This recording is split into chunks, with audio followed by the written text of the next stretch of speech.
In this video, I'll show you how you can make your PowerPoint slides interactive quickly and easily, step by step. You'll learn how you can create this clickable button that opens up a photo and makes these little stars spin. So my dear friends, let's go. And if you would like to master PowerPoint animations like a pro and start creating professional animated presentations that truly impress, then check out pptskill.com. You'll get access to 65 plus video lessons where I reveal all of my PowerPoint animation secrets step by step.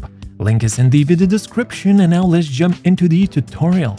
Okay my friends, so in today's tutorial we'll be using this beautiful PowerPoint template just to save some time so that we can jump right into animations. And this template was created by Graphic Cook. It's available on Envato, link is in the video description. So let's get back to PowerPoint and let's have some fun. So we'll be working with this slide, and all we need is this rounded rectangle with some text inside. We'll be using this image placeholder, and we'll be spinning a couple of little stars. And first of all, let me show you how we can add a beautiful shadow to this button. Let me jump to my previous slide so that you can see how that shadow looks like. And we'll be creating this shadow by actually duplicating the button itself. So let's just select the button. We can zoom in so that we can see everything better. And now let's just hit Ctrl D to duplicate. That's beautiful. Let's select all of the text inside of this copy because we don't need it. We can delete it. And now let's just fill this shadow shape with a beautiful black color. Here it is. That's nice. And now let's just send this shadow shape to back so that it is behind the button. And now we can position this shadow shape anywhere that we wish. For example, just like this.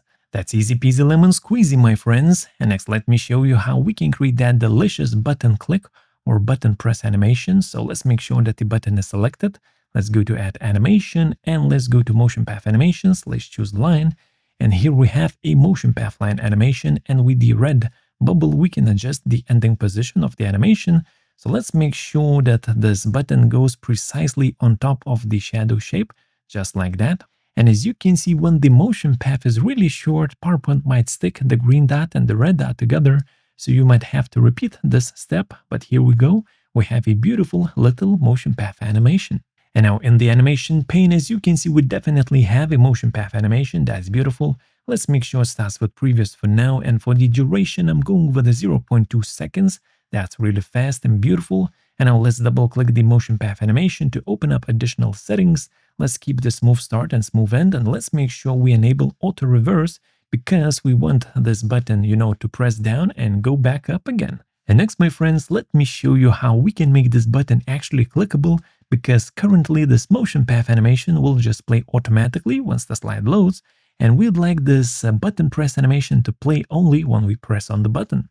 So first of all, let's jump into the selection pane and let me check the name of this rounded rectangle. So let's rename this button to something short and sweet. For example, let's just type in button, okay. And now let me show you how we can use it as animation trigger. So let's go to animations, let's click on trigger, and let's look for that rounded rectangle that we have just recently renamed to button. Here it is. Let's click on it and skadoosh. This way we have added an animation trigger. So now this motion path animation will be triggered only when we click on the button itself. And let's make sure that the motion path starts with previous as it was before. And now it has an animation trigger. That's beautiful. So let's check it out on the full screen. And now once I click on the button, it should press down, and after that it should go up because we have enabled that auto reverse option. And it's definitely working. That's super duper awesome. And of course, right now this button isn't doing anything, so let me show you how we can launch a photo with this button. And first of all, let's just fill this image placeholder with a beautiful photo that I found on freepik.com. Link is in the video description. That's beautiful. And now let me add a couple of animations to this beautiful picture. So let's go to animations.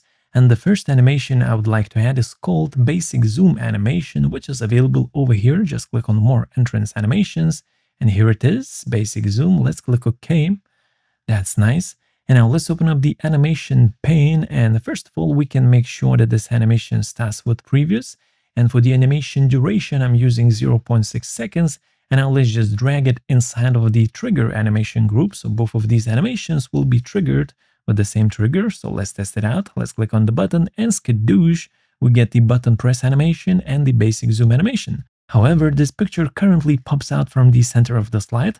let me show you how we can make it pop out from the button itself. And for that, let's add a motion path line animation to this picture as well. Okay, let's grab that red bubble and let's drag it precisely on top of the button, just like that.